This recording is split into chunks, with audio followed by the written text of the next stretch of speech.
அஊது பில்லாஹி மினஷ் ஷைத்தானிர் ரஜீம். பிஸ்மில்லாஹிர் ரஹ்மானிர் ரஹீம்.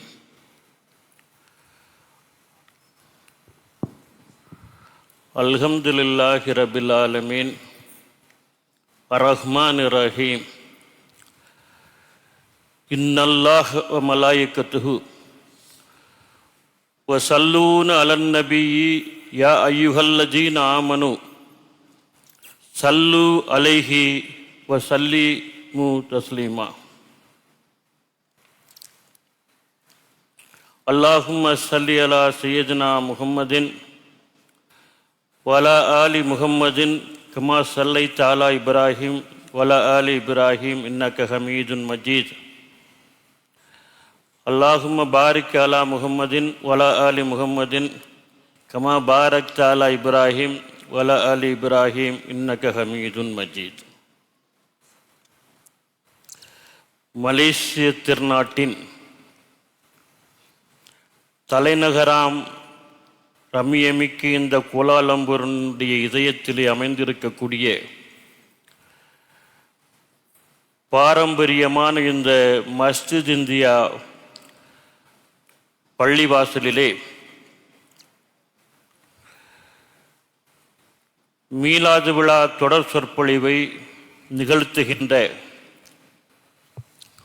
ஒரு நல்ல வாய்ப்பை வழங்கிய வல்ல இறைவனுக்கே எல்லா புகழும். அல்ஹம்துலில்லாஹ்.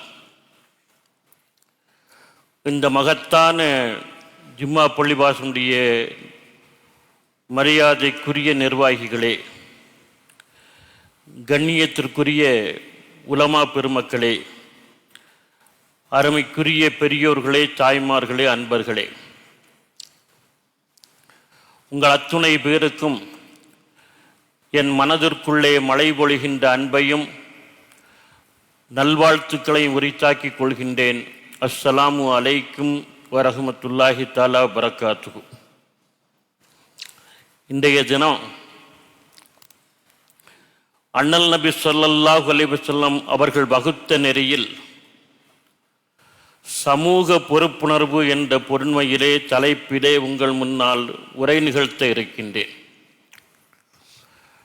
நம்முடைய கண்ணியத்திற்குரிய இமாம் மௌலானா மௌலவி டாக்டர் சையத் இப்ராஹிம் அஸத் பெருந்தகை அவர்கள்தான் இந்த தலைப்பை பேசுவதற்கு பணித்தார்கள். ஒரு அருமையான ஒரு தலைப்பு, இன்றைக்கு பேசப்பட வேண்டிய செய்திகள் அடங்கிய ஒரு தலைப்பு. பெருமானார் நபிகள் நாயகம் ஸல்லல்லாஹு அலைஹி வஸல்லம் அவர்கள்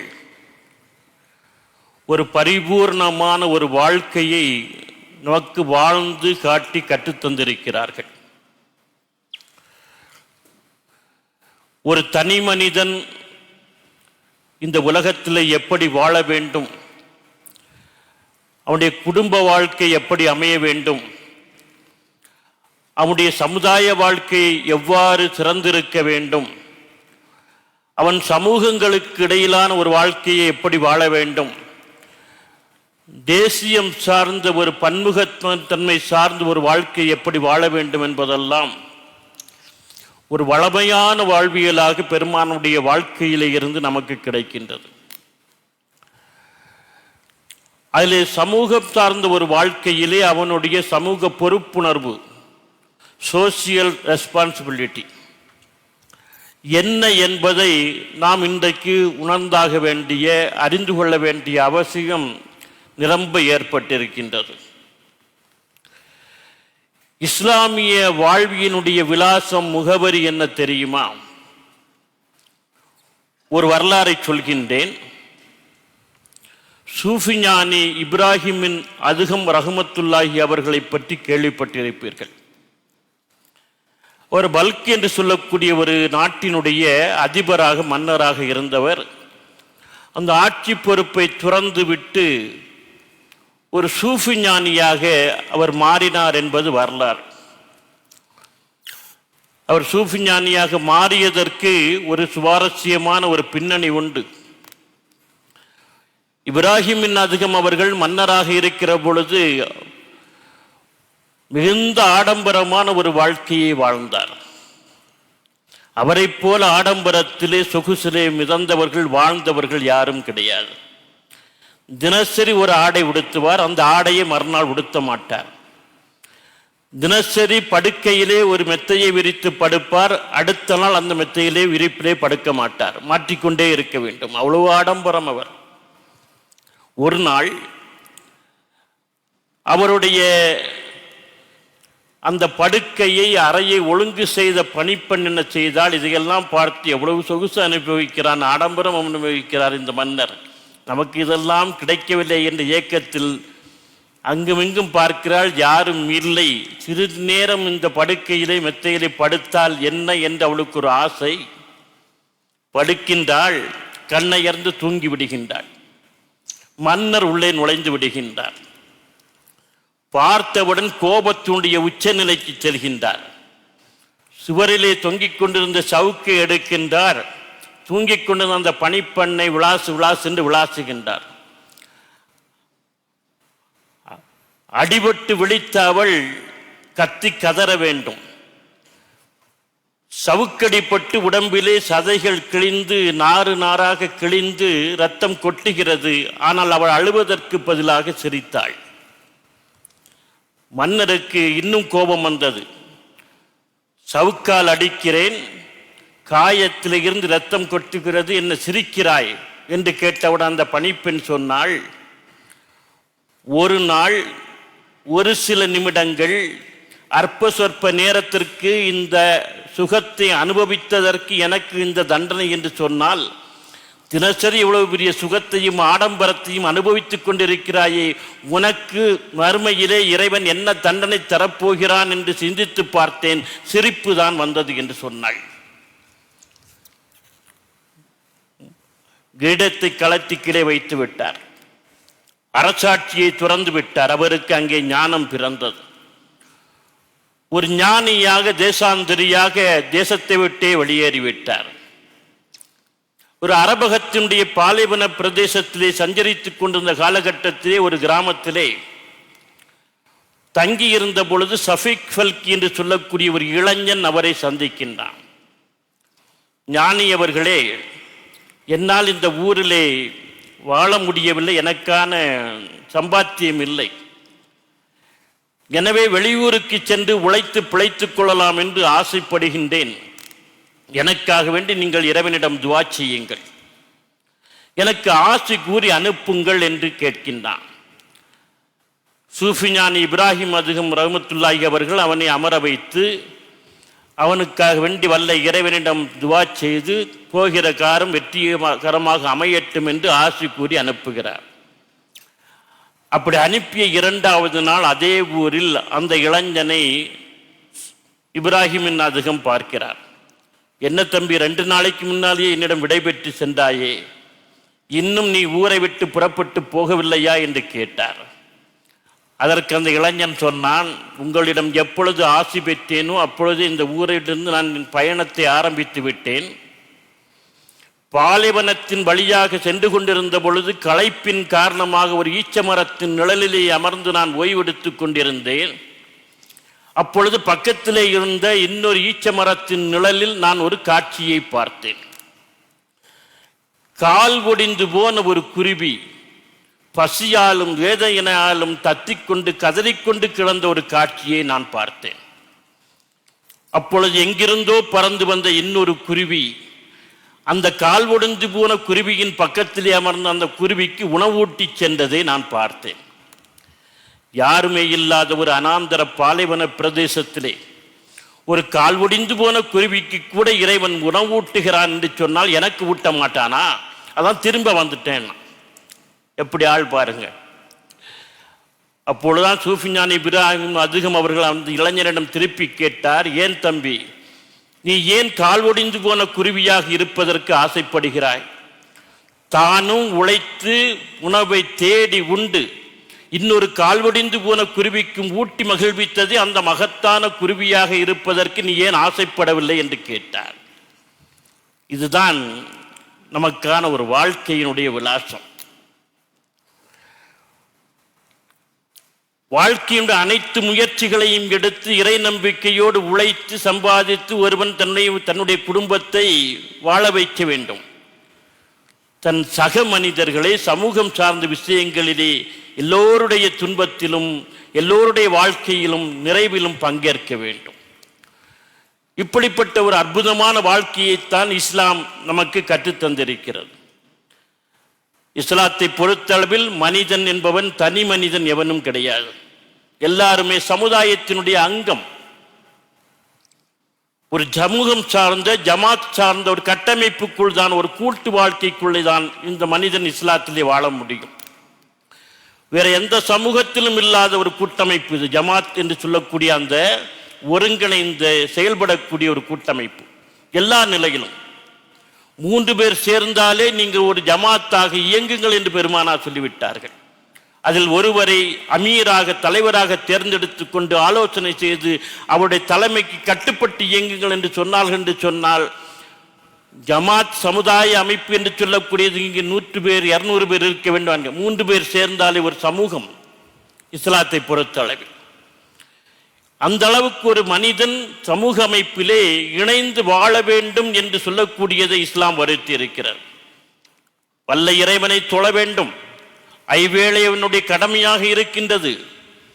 ஆனால் தனியாக தொழுவதை விட ஆண்களுக்கு ஜமாத்தாக தொழுவது அதிக நன்மை என்று பேசப்பட்டது. ஜமாத்து தொழுகைக்கான முக்கியத்துவம் என்று பேசுகிறது கூட்டு சார்ந்த ஒரு விஷயம். இது தொழுகையோடு மட்டும் என்று விடவில்லை. தப்பிலே வந்து நிற்கிற பொழுது சக மனிதர்கள் சார்ந்த அறிமுகம், நல்லது கெட்டதை அறிந்து கொள்ளக்கூடிய வாய்ப்பு, ஒரு சமுதாயத்தினுடைய நிலையை ஒவ்வொரு நேரமும் புரிந்து கொள்ளக்கூடிய ஒரு வாய்ப்பு என்பது ஜமாத் தொழுகையின் மூலம் நமக்கு கிடைத்துவிடுகிறது. இது ஒரு அற்புதமான விஷயம். எந்த சமூகத்திலும் இல்லாத ஒரு அற்புதமான ஒரு கூட்டு வாழ்க்கையை, கூட்டு வழிபாட்டு விஷயத்தை இஸ்லாம் நமக்கு கற்றுத்தந்திருக்கின்றது. எந்த மனிதனும் ஒரு தனி மனிதனாக வாழ்ந்துவிட முடியாது. சக மனிதனுடைய ஒத்துழைப்பு இல்லாமல் ஒரு நிமிடம் இந்த உலகத்திலே வாழ முடியுமா? ஒரு இடத்திலே ஒரு போட்டி நடக்கின்றது. என்ன போட்டின்னா, பழரசத்தை அருந்துவதுதான் போட்டி.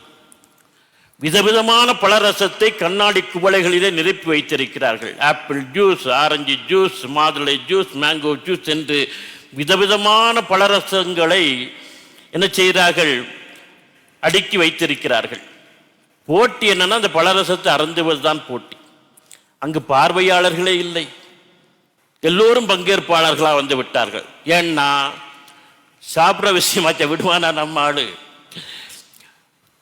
போட்டி நடத்தவர்களுக்கு சிக்கலா போச்சு. இவ்வளவு பெரிய கூட்டத்தை வச்சு எப்படி போட்டி நடத்துறது? அதனால ஒரு நிபந்தனை, ஒரு கண்டிஷன். போட்டியில் கலந்துக்கிடக்கூடிய ஆளெல்லாம் வலது கையை நீட்டுனாங்க.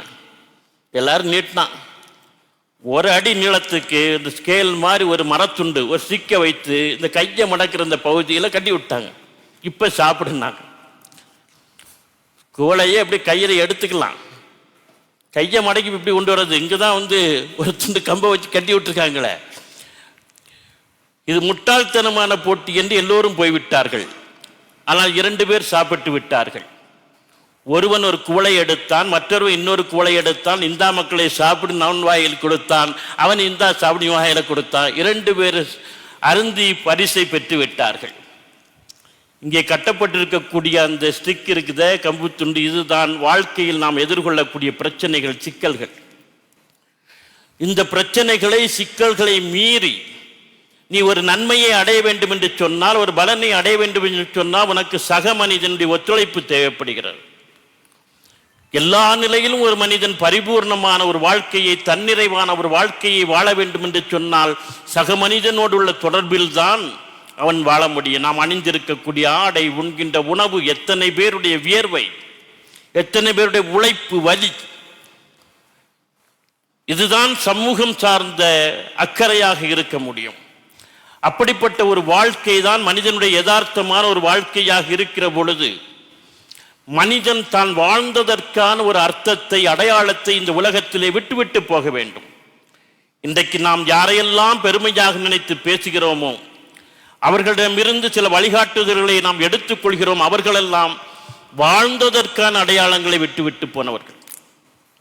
ஒரு பழைய வீட்டிற்கு வெள்ளை அடிக்கின்ற பொழுது, பெயிண்டிங் பண்ணுகிற பொழுது அந்த வீட்டில் உள்ள பழைய ஆணிகளை எல்லாம் பிடுங்கி எறிவார்கள். துருபிடித்த ஆணிகளை எல்லாம் பிடுங்கி எறிவார்கள். எரிந்துவிட்டு என்ன செய்வார்கள், அந்த துவாரம் ஓட்டை ஆணி இருந்த இடத்திலே கொஞ்சம் சாந்து இதை ஒரு பேஸ்ட் வச்சு அப்படி தடவுவாங்க.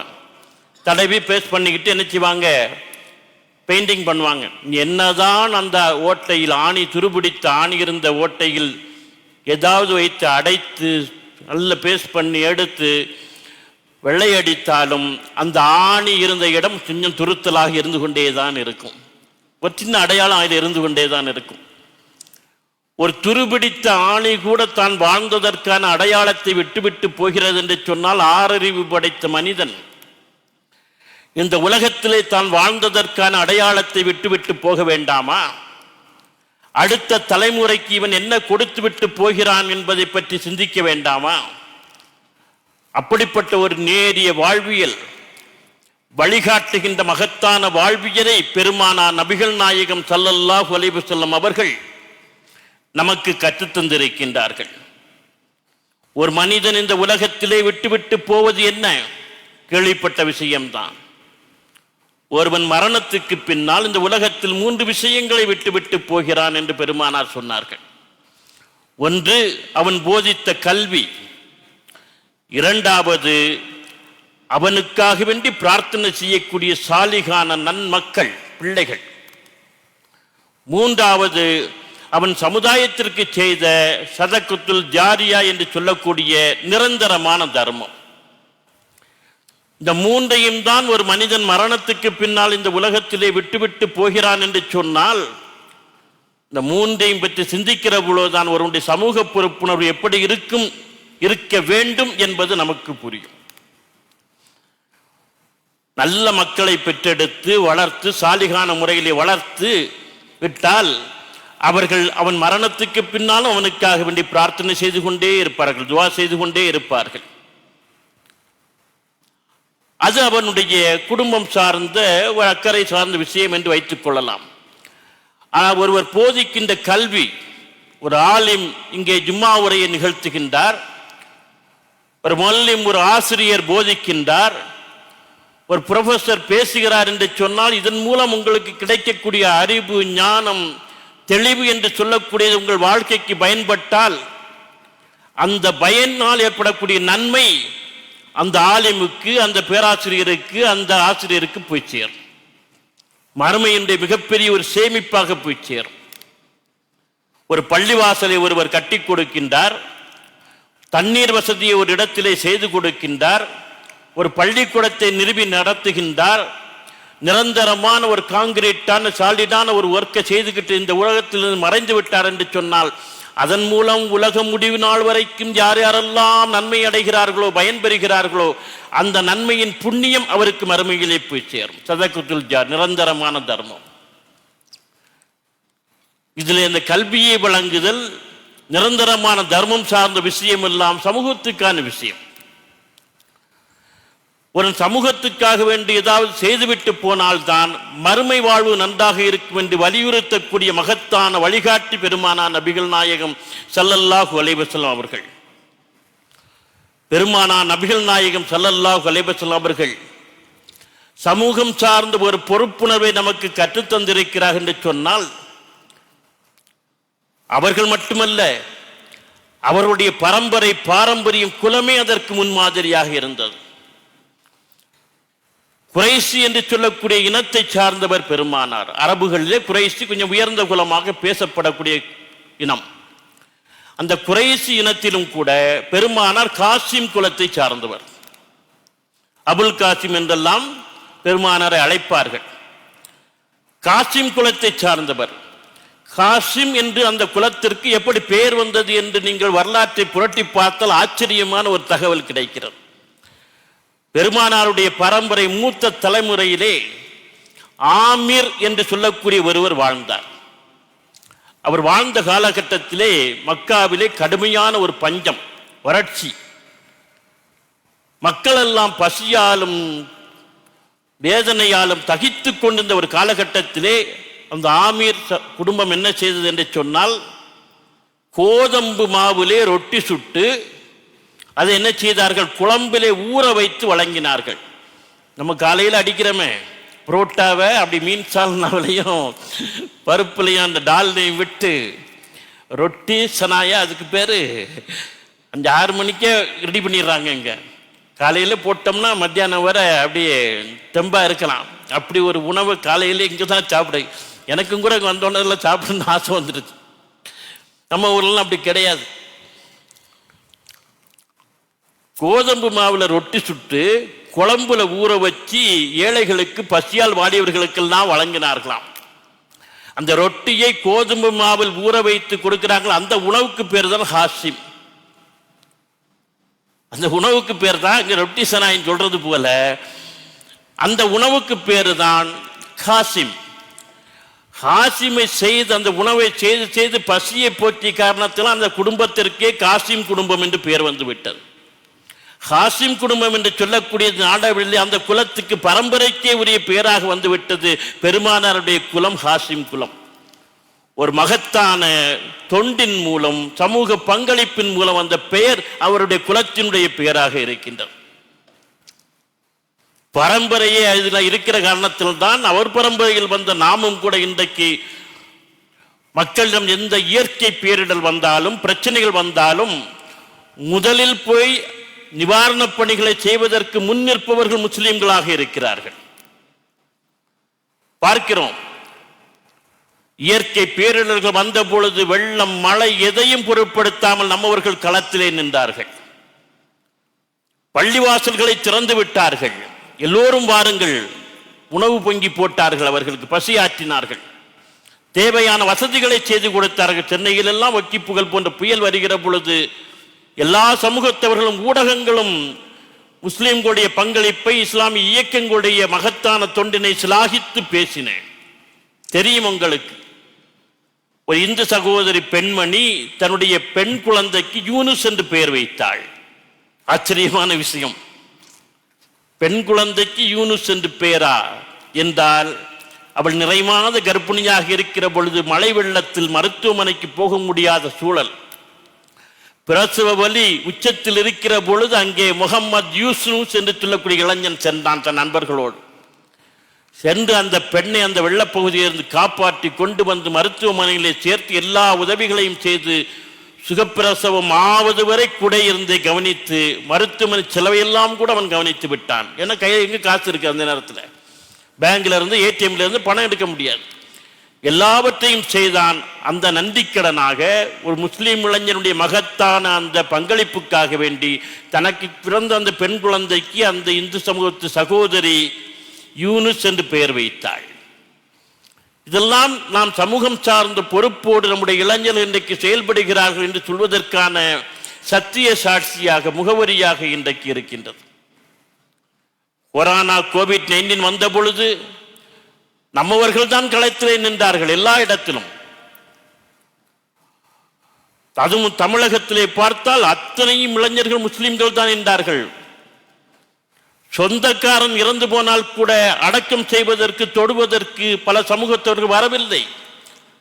சில உயர் சமூகத்தை சார்ந்தவுடைய சடலங்களை கூட நம் இளைஞர்கள் தான் பாதுகாப்பாக கொண்டு போய் அவர்களுடைய முறைப்படியே இறுதிச் சடங்கை செய்தார்கள். இதெல்லாம் நடந்த விஷயம். எப்படி நமக்கு இந்த சமூக பங்களிப்பு சார்ந்த உணர்வு வந்தது நம்மிடம் கொஞ்சம் மேலோங்கி மற்ற சமூகங்களை விட இருக்கிறது என்று சொன்னால், களப்பணியிலே முன்னிற்கக்கூடிய ஒரு அற்புதமான உணர்வு நம்முடைய இளையோரிடம் இருக்கிறது என்று சொன்னால் நம்முடைய பாரம்பரியம் அப்படி. பெருமானாருடைய பாரம்பரியத்தில் வந்தவர்கள் இப்படித்தான் இருப்பார்கள். இன்றைக்கும் கூட அது நிதர்சனமான ஒரு பாசிட்டிவான அற்புதமான விஷயமாக நடந்து கொண்டிருக்கிறது என்பதை நாம் பார்க்கிறோம். ஒரு மரபணுவிலே ஒரு விஷயமாக மாறிவிட்டது. பல இந்து சமூகத்தை சார்ந்த சகோதரர்கள், கிறிஸ்தவ சமூகத்தை சார்ந்த சகோதரர்கள், நண்பர்கள் என்னிடம் சொல்வார்கள், பாய் உங்களை மாதிரி விருந்தெல்லாம் யாரும் கொடுக்க முடியாது, கல்யாண வீட்டுலையும் விருந்து, வீட்டுக்கு கூப்பிட்டா உங்களை மாதிரி விருந்தெல்லாம் யாரும் கொடுக்க முடியாதுப்பாங்க. ஆனால் விருந்து உபசரணையிலே நம்மவர்கள் தான் முன்னே நிற்பார். யார் என்று பார்க்க மாட்டார்கள், விலாசம் பார்க்க மாட்டார்கள், முகம் பார்க்க மாட்டார்கள், முகவரி பார்க்க மாட்டார்கள், எல்லோரையும் விருந்து உபசரிப்ப நிற்பார்கள். ஸ்பெயின் நாட்டிலே ஒரு பழமொழி உண்டு, விருந்துக்கு வராங்கல்ல அவர்களுடைய எது அழகு, அப்படி ஒரு கேள்வி கேட்டால், விருந்துக்கிறவர்கள் எது அழகுன்னா, ஸ்பெயின் நாட்டு பழமொழி விருந்தினரின் முதுகு பகர்ந்தான் அழகு என்று ஒரு பழமொழி இருக்கிறது. விருந்தினரின் முதுகு பக்கம்தான் அழகுன்னு என்ன அர்த்தம்? எப்பண்டா திரும்பி போவான்னு அர்த்தம். நான் விருந்து மறந்தும் 3 நாள் வந்தாச்சா உடனே புறப்பட மாட்டானா ஒட்டியே குடிச்சுக்கிட்டு. அப்போ அவனுக்கு திரும்பி போகும்போது தான் இவனுக்கு சந்தோஷம், விருந்து கொடுக்கக்கூடிய எனக்கு ஒரு டீ காஃபி கொடுத்தவனுக்கு. அதனால ஸ்பெயின் நாட்டு பழமொழி என்னன்னா, விருந்தினருடைய முதுகு பக்கம்தான் அழகாக இருக்கும் என்று பழமொழியை வைத்திருக்கின்றான். விருந்து உபசரணைக்கு யாராவது அழைத்தால் அதை மறுக்கக்கூடாது என்று பெருமானார் சொன்னார்கள். அன்பளிப்புகளை மறுக்கக்கூடாது என்று சொன்னார்கள். நாம் விருந்து நடத்தினோம் என்று சொன்னால் அதில் ஏழைகளுக்கு முக்கியத்துவம் கொடுக்க வேண்டும். ஏழைகள் இல்லாமல் கொடுக்கப்படக்கூடிய எந்த விருந்தாலும் அது இறைவனால் சபிக்கப்படுகிறது என்று சொன்னார்கள். அண்டை வீட்டுக்காரர்கள் பங்கேற்காமல் விருந்தை நடத்தாதீர்கள் என்று சொன்னார்கள். இதே ஒரு மனிதன் தன்னுடைய மகிழ்ச்சியை சந்தோஷத்தை எப்போவாவது ஏதாவது கொண்டாடுகிறான் என்று சொன்னால் அது எல்லோருடைய பங்களிப்பும் அவர்களுடைய வரவும் அங்கே இருந்தாக வேண்டும் என்று பெருமானார் சொல்கிற பொழுதுதான் இதை நாம் ரொம்ப சாதாரணமாக எடுத்துக்கொள்ளக்கூடாது. இதில் மிகப்பெரிய அற்புதமான உறவாக்கம் என்று சொல்லக்கூடியது இங்கே அமைந்திருக்கிறது என்பதை பார்க்கிறோம். தமிழிலே விருந்து என்று சொல்லக்கூடிய சொல்லுக்கு நாம் கொடுக்கின்ற உணவு பரிமாறல் என்பது பொருள் கிடையாது. விருந்து என்று சொன்னால் புதுமைன்னு அர்த்தம். தமிழ்ல விருந்து தானே புதுவது கிளத்தல் என்று தொல்காப்பியம் பேசும். விருந்தினர் என்ன அர்த்தம்? புதுமைன்னு அர்த்தம். புதுமை. அப்ப விருந்தினர் நான் புதியவர்கள் என்ற அர்த்தம். முன்பின் தெரியாதவர்கள், முகம் தெரியாதவர்கள், விலாசம் தெரியாதவர்கள் நம் வீடு தேடி வருகிற பொழுது அவர்களை அமர வைத்து அவர்களை உபசரிப்பதற்கு பேர் தான் தமிழுக்கு விருந்தின் பேர். சொந்தக்காரன் கொடுக்கிற தமிழ விருந்து கிடையாது. விருந்து என்பது புதுமை. புதிய விருந்தினா புதியவர் என்று தமிழில் அர்த்தம். அது ஆனால் இன்னைக்கு மாறிவிட்டது, அந்த அர்த்தம் மாறிவிட்டது. சொந்த பந்தங்களையும் தெரிஞ்சவங்களையும் நண்பர்கள் உபசரிக்க விருந்து ஆயிப்போச்சு. முன்ன பின்ன தெரியாதவர்களுக்கு கொடுப்பதெல்லாம் தர்மம் ஆயிப்போச்சு. இஸ்லாமிய சமுதாயத்தினுடைய மிக கம்பீரமான ஒரு விஷயமாக நான் கருதுவது என்ன என்று சொன்னால், இங்கே ஒரு பள்ளிவாசல் மஸ்ஜித் இருக்கிறது என்று சொன்னால் அந்த மஸ்ஜிதுடைய அமைப்பை வாருங்கள், உங்களுக்கான பங்களிப்பை நாங்கள் தருகிறோம் என்று அர்த்தம். உயர்ந்த மினராக்கள், கோபுரங்கள் எல்லா பள்ளிவாசல்களிலும் உண்டு. நாம் நினைக்கிறோம் மேலே ஸ்பீக்கரை கட்டி வைத்து பாங்கு சொல்வதற்கு மட்டும்தான் இந்த மினாரா அல்லது பள்ளிவாசல் இங்கே இருக்கிறது என்று அடையாளப்படுத்துவதற்குத்தான் இந்த மினாரா என்று நினைக்கிறோம். இல்லை, பசியாலும் தாகத்தாலும் தேவைகளோடும் ஒருவர் ஒரு ஊருக்குள்ளே நுழைகிற பொழுது மினாரா கண்ணிலே பட்டது என்று சொன்னால், மினாரா இருந்தால் பள்ளிவாசல் இருக்கும், பள்ளிவாசல் இருந்தால் முஸ்லிம்கள் இருப்பார்கள், முஸ்லிம்கள் இருந்தால் நம்முடைய பசிக்கும் தாகத்துக்கும் தேவைக்கும் வழி கிடைக்கும் என்பதை அடையாளப்படுத்தக்கூடிய கம்பீரமான கலாச்சார வடிவம் தான் மினாரா என்பதை நீங்கள் மனதிலே கொள்ள வேண்டும். எல்லா விஷயங்களுக்குள் ஒரு அற்புதமான விஷய வெளிப்பாடு கிடைக்கிறது. ஒரு மினாராவை பார்த்தவுடன் எத்தனை பேருக்கு சந்தோஷமாக இருக்கும் தெரியுமா? தொழுகைக்கு ஒரு இடம் இருக்கிறது என்று சந்தோஷப்பட்டு வரக்கூடியவர்கள் உண்டு. மினாரா பார்த்தவொன்னு இங்கே ஜும்மா தொழலாம், இங்கே ஃபஜர் தொழலாம், மகரிப் தொழலாம் என்று வரக்கூடியவர்கள் உண்டு. அதோடு மட்டும் நின்று விடவில்லை. மினாராவை பார்த்தால் நம் தேவைக்கு வழி கிடைக்கும் என்பதையும் அது அடையாளப்படுத்துகின்ற சொன்னால், நம்முடைய கலாச்சார கட்டிடக்கலை சார்ந்த பண்பாட்டு பள்ளிவாசல் வடிவம் கூட எல்லோருக்குமான ஒரு விஷயமாக, பங்களிப்பை செய்யக்கூடிய விஷயமாக அமைந்திருக்கிறது என்பதை பார்க்கிறோம். எது உன் செல்வம் என்று பெருமானார் கேட்டார்கள். எது உன் செல்வம்? உன்னிடம் இருப்பதா உன் செல்வம்? இல்லை, நீ வழங்குவதே உன் செல்வம் என்று சொன்னார்கள். அப்படியானால் நாம் ஒரு செல்வத்தை சேமிக்கிறோம் என்று சொன்னால், பிறருக்கு கொடுப்பதன் மூலம் வருகின்ற அந்த புண்ணியம்தான், நன்மைதான், இறைவன் புறத்து சேருகின்ற அந்த நன்மைதான் என்னது? நம்முடைய சேமிப்பு. அற்புதமான ஒரு திருக்குறள் உண்டு. அத்தார் அழிபசி தீர்த்தல் பெற்றான் பொருள் வைப்புளி. பொருள் வைப்பு என்னது? சேமித்து வைக்கிற டெபாசிட். ஒருவன் சேமிக்கக்கூடிய டெபாசிட் சேமிப்பு என்னடா? அற்றார் அழிபசி தீர்த்தல். பசியினால் அல்லாடி கொண்டிருக்கிறான், அவனுடைய பசியை தீர், அது உன்னுடைய சேமிப்பு, புண்ணியத்தின் சேமிப்பு என்று குறள் பேசுகிறது. இதே விஷயத்தை தான் பேசுகிறார். எனவே ஒரு மனிதனுடைய சமூக பொறுப்புணர்வு என்பதுதான் அவனுடைய முதல் தகுதியாக அமைந்திருக்கிறது.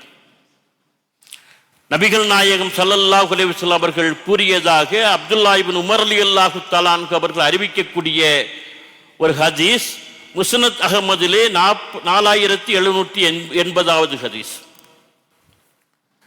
எது மனிதனுடைய முதன்மையான பொறுப்புணர்வு தகுதி என்று அந்த ஹதீஸ் பேசுகிறது? எது? மக்களோடு கலந்து உறவாடல். அற்புதமான ஹதீஸ். மக்களோடு கலந்து உறவாடல் தான் ஒருவன் சமூக பொறுப்புணர்வுடையவனாக மாறுவதற்கு முதல் தகுதி என்று அந்த நபிமொழி பேசுகிறது. மக்களோடு கலந்துறவாடி அவர்களால் ஏற்படும் சிரமங்களை சகித்துக் கொள்ளும் இறை நம்பிக்கையாளன், மக்களோடு கலந்துறவாடி அவர்களால் ஏற்படக்கூடிய சிரமங்களை சகித்துக் கொள்ளக்கூடிய ஒரு இறை நம்பிக்கையாளன், அவ்வாறு மக்களோடு கலந்துறவாடாமல் அவர்களால் ஏற்படுகின்ற சிரமங்களை சகித்துக் கொள்ளாமல் இருக்கின்ற இறை நம்பிக்கையாளனை விட அதிகமான மகத்தான பிரதிபலனை பெறக்கூடியவனாக இருக்கிறான் என்பதுதான் அந்த ஹதீஸ். என்ன அருமையான விஷயம்! அப்ப இறை நம்பிக்கையாளராக எல்லோரும் இருக்கிறோம். ஆனால் அவர்களிலும் சிறந்தவர்களா இறைவனிடம் அதிக பிரதிபலனை பெறக்கூடிய இருக்கிற யாரு? மக்களோடு கலந்துறவாடி அதனால் ஏற்படக்கூடிய சிரமங்களை சகித்துக் கொண்டு இருக்கக்கூடியவர்கள். ஏன்னா ஒருவன் பொது வாழ்க்கைக்கு வந்து விட்டாலே நிறைய சிரமங்களை சமிக்க வேண்டியிருக்கும். முதல்ல விமர்சனங்கள் நிறைய வரும். குறை சொல்றதுக்குன்னே ஒரு 10 பேர் இருப்பாங்க. அது இல்லாம எந்த பொது வாழ்க்கையும் எந்த நிர்வாகத்தையும் நாம் நடத்த முடியாது.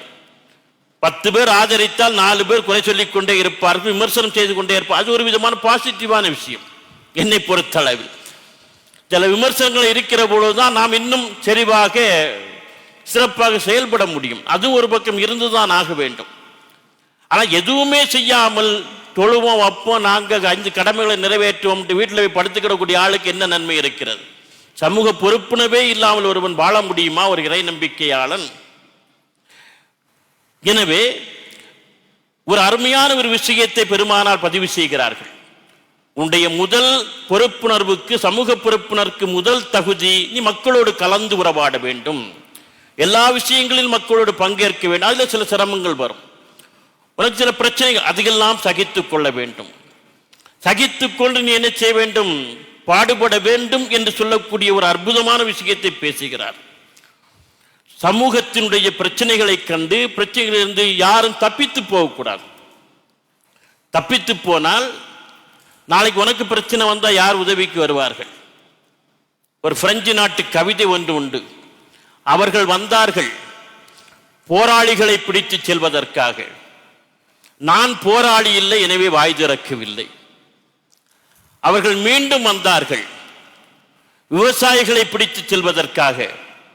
நான் விவசாயி இல்லை, எனவே வாய் திறக்கவில்லை. அவர்கள் மறுபடியும் வந்தார்கள் என்னை பிடித்து செல்வதற்காக. இப்போது எனக்காக வாய் திறக்க எவரும் இல்லை என்பது அந்த கவிதை. எல்லாம் கண்டும் காணா ஒதுங்கி போனா உனக்கு ஒரு பிரச்சனை வருகிறது, யார் வருவார்கள்? மனித மனம் என்று சொல்லக்கூடிய சுயநலங்களால் நிரம்பி இருக்கிற பொழுது அவர்களால் எப்படி சமூகத்தோடு ஒன்ற முடியும்? சமூகம் எப்படி அவர்களை கவனிக்கும்? எனவே எல்லா கண்ணுக்கும் நான் நடக்கின்ற அத்தனை பிரச்சனைகளிலும் ஒரு முஸ்லீம் இறை நம்பிக்கையாளர் என்று சொல்லக்கூடியவன் முன்னால் நிற்க வேண்டும்.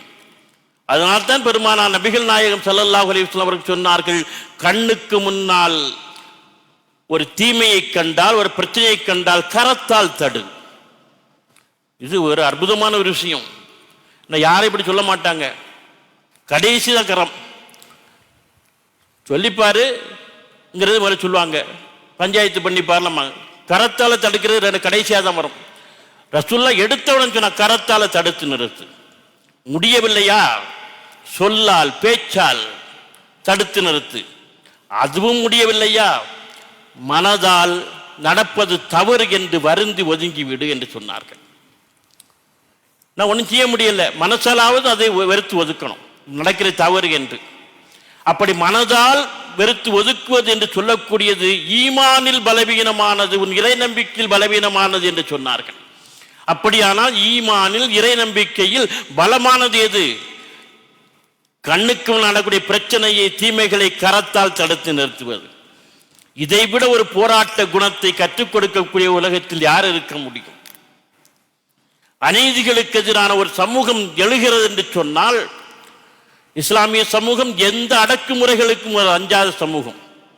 அநீதிகளுக்கு எதிராக சமூக நீதியை முன்னிறுத்தக்கூடிய சமூகமாக இருப்பதற்கு காரணமே இந்த படிப்பினை தான் காரணமாக அமைந்திருக்கிறது என்பதை பார்க்கிறோம். நபிகள் நாயகம் ஸல்லல்லாஹு அலைஹி வஸல்லம் அவர்கள் மக்கள் நலனுக்கு, பாதுகாப்புக்கு அவ்வளவு முக்கியத்துவம் கொடுத்தார்கள். சில நேரங்களில் இறை வழிபாட்டை விட அதற்கு முக்கியத்துவம் கொடு என்று சொன்னார்கள். 2018 அக்டோபர் மாதம் முதல் வாரத்தில் ஒரு நாள் மஜ்னமா நகருடைய பகுதிகளில் மேகம் இருண்டு அடைத்தது, சூழ்கொண்டு எழுந்தது. அடர்த்தியாக மேக வெடிப்பு ஏற்பட்டு மழை கொட்டென்று கொட்டி தீர்த்தது. அரபகத்தினுடைய சூற்றுக்கு அந்த மழை என்பது வரவேற்கக்கூடிய விஷயமாக இருந்தாலும் அரபுகள் பெருமழை பெய்தால் பயப்படுவார்கள். ஏன்னா எந்த குன்றிலிருந்து கணவாயிலிருந்து எங்கே தண்ணீர் பெருக்கெடுத்து ஓடி வரும் என்று அவர்களுக்கு தெரியாது, அழிவை ஏற்படுத்திவிடும். விடிய விடிய கடுமையான மழை பொழிகின்றது.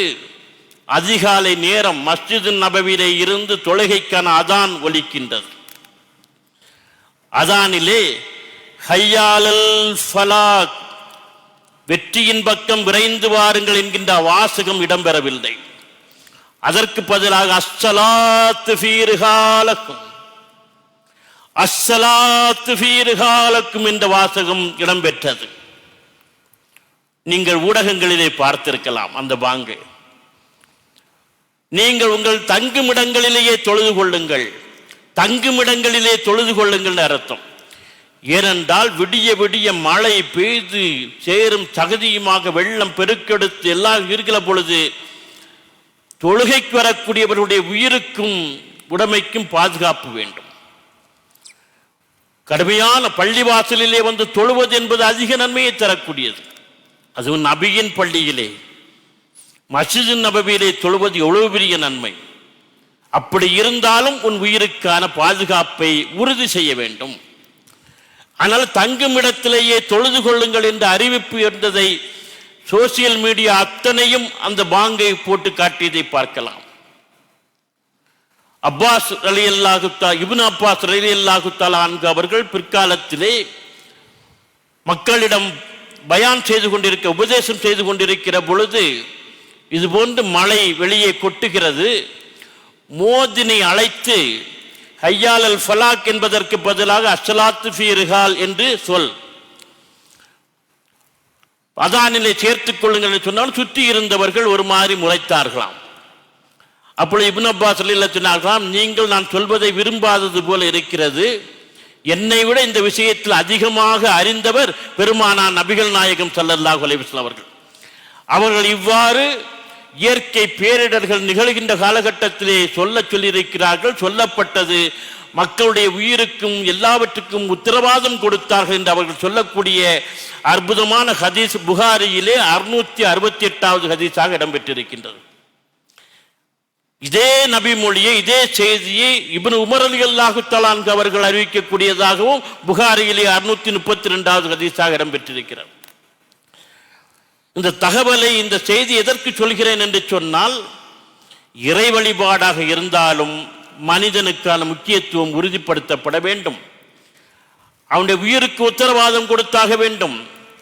இதுதான் இந்த மார்க்கம் முன்னிறுத்துகிற மகத்தான ஒரு விஷயம். பெருமானார் என்று சொல்லக்கூடிய மகத்தான வழிகாட்டி எவ்வளவு அற்புதமாக இந்த மனிதர்களை பற்றி எவ்வளவு கவலையோடு சிந்தித்திருக்கிறார்கள் என்பதை பற்றி நாம் சிந்தித்து பார்ப்பதற்கு கடமைப்பட்டிருக்கின்றோம். மனித தேவைகளை பல இடங்களே முன்னிறுத்தினார்கள். அன்றைக்கு அரபகத்திலே 2 வேளை தான் உணவு உண்ணுவது வழக்கம். காலையில் உணவாக, பகலில் அப்புறம் வேலைக்கு போயிடுவாங்க. ஏன்னா வெயில் வருவதற்கு முன்னால் அதிகாலையில் வேலைக்கு போகணும். உண்டு நிறைய சாப்பிட்டு போயிடுவாங்க. மதியம் வரமாட்டாங்க, வயலில் வந்துட்டு போக முடியாது. மாலை மங்குகிற நேரத்திலே சமைத்து உண்பார்கள். 2 வேளை தான் அவர்களுக்கு உணவு. அப்படி முன் இரவு உணவு இருக்கிறது. அந்த உணவை உண்கிற பொழுது பாங்கு சொல்லி காம சொல்லிவிட்டால் பெருமானா சொல்றாங்க, அப்துல்லா இப்னு உமர் ரலியல்லாஹு தஆலா அன்ஹு அவர்கள் அறிவிக்கக்கூடிய ஹதீஸ் முஸ்னத் அஹ்மதுல 4479வது ஹதீஸ். சாப்பிட முன்னால் வச்சுட்டாங்க. பகல் முழுக்க வெயில், அந்த மரபகத்தின் வெயில் உங்களுக்கு தெரியும், பாலைவன வெயில். ஒட்டகங்களை மேய்ச்சிக்கிட்டு பேரித்தந்தோட்டங்களை வேலை பார்த்துக்கிட்டு வந்து பசியோடு இருப்பாங்க. அவங்க உண்கின்ற அந்த சாப்பாடு உணவு வைக்கப்பட்ட அந்த நேரத்தில் இக்காமத் சொல்லிவிட்டால் முதலில் உணவை உண்டுவிட்டு போய் தொழுகையில் சேர்ந்து கொள் என்று சொன்னார்கள். அற்புதமான விஷயம். பகல் முழுக்க கஷ்டப்பட்டிருக்கிறான், பசியோடும் தாகத்தோடும் அவ்வளவு சோர்வாக இருப்பான். நீ முதல்ல அதற்கு தீர்வு காண். உணவை உண்டுவிட்டு காம சொன்னாலும் நீ அதன் பிறகு போய் என்ன செய், தொழுகையில் சேர்ந்து கொள் என்று சொன்னார்கள். என்று சொன்னால் இந்த மனித குலம் எப்படி வாழ வேண்டும் என்பதை பற்றி எவ்வளவு அற்புதமாக அக்கறையோடு அவர்கள் பல விஷயங்களை அறிவித்திருக்கிறார்கள் என்பதை பற்றி நாம் பார்க்க வேண்டும். இப்பொழுதெல்லாம் வர்த்தகம், வியாபாரம் என்று சொல்லக்கூடியதெல்லாம் ஒன்லி வியாபார நோக்கம்தான், வேற எதுவும் கிடையாது. அப்படித்தான் ஆயிப்போச்சு. பெருமானா சொன்னார்கள், சந்தைக்கு பொருள்களை கொண்டு வருகிற பொழுது யாரும் இடைமறித்து அந்த பொருள்களை வாங்கி செல்லாதீர்கள். சந்தைக்கு அந்த பொருள் வரணும். ஏன்னா அந்த அதான் மக்களுக்கு எல்லோருக்கும் வியாபாரிகள் வாங்கி அந்த பொருளை பகிர்ந்து நியாயமான விலைக்கு கொடுப்பார்கள். இடையிலே யாராவது ஒருத்தர் மறித்து அந்த பொருளை வாங்கிவிட்டால் ஒரு தனிப்பட்ட ஒருவன் அதிகமான லாபத்தை பெற்று விடுவான்.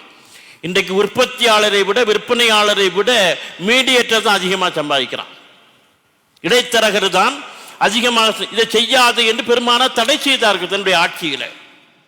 சந்தைக்கு பொருட்கள் கொண்டு வருகிற பொழுது இடைமறித்து என்ன செய்யாத, அதை மறித்து வாங்கி செல்லாது என்று சொன்னார்கள். இதே அப்துல்லா இப்னு உமர் ரலியல்லாஹு, இந்த ஹதீஸ் நிறைய அப்துல்லா இப்னு உமர் ரலியல்லாஹு அறிவிச்சிருக்காங்க. ஆச்சரியமா இருக்குது இந்த மாதிரி ஹதீஸ்களை.